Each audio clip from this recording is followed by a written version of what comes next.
ദേവേട്ട ചൂടുവെള്ളം. വേണ്ട.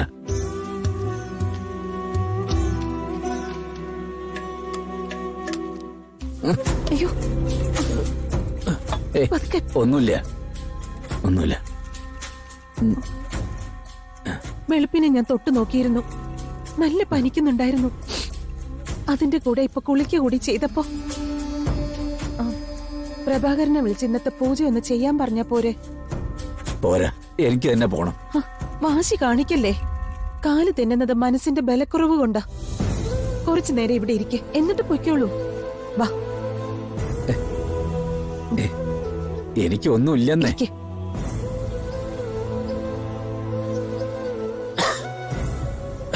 എന്താ യശോദേ? ദേവേട്ടന് പനിയാ. അമ്പലത്തിൽ ഒരു പകരക്കാരനെ ആക്കാൻ പറഞ്ഞു, കേക്കുന്നില്ല. ആരെ ഓർത്ത ഇവൻ ഈ ഇരിപ്പിരിക്കുന്നേ? അവൾക്ക് ഇഷ്ടമുള്ളിടത്ത് സന്തോഷിച്ച് ജീവിക്കാം. വിഡ്ഢിത്തം കാണിച്ചു കൂട്ടാനുള്ള ചുമതല ഇവനും.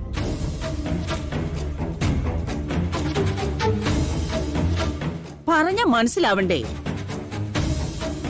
പുകഞ്ഞ കൊള്ളി പുറത്തെന്ന് പറഞ്ഞ ആ അധ്യായം അവിടെ അടയ്ക്കണം.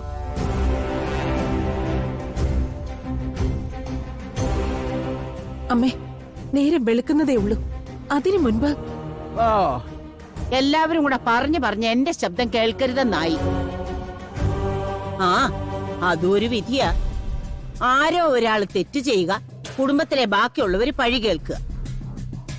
അമ്മ എങ്ങോട്ടാ? കുറച്ച് തുളസിയില എടുക്കണം. അതിനും വിരോധം ഉണ്ടോ?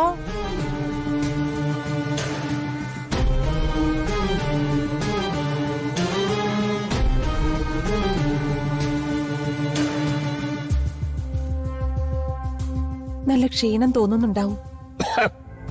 ഒന്ന് മയങ്ങിക്കോളൂ ദേവേട്ട.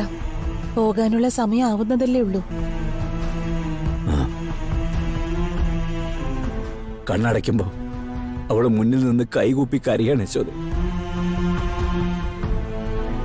പിന്നെ എങ്ങനെ പറ്റും? സങ്കടം കുറച്ചെങ്കിലും ഒഴിവാകാൻ.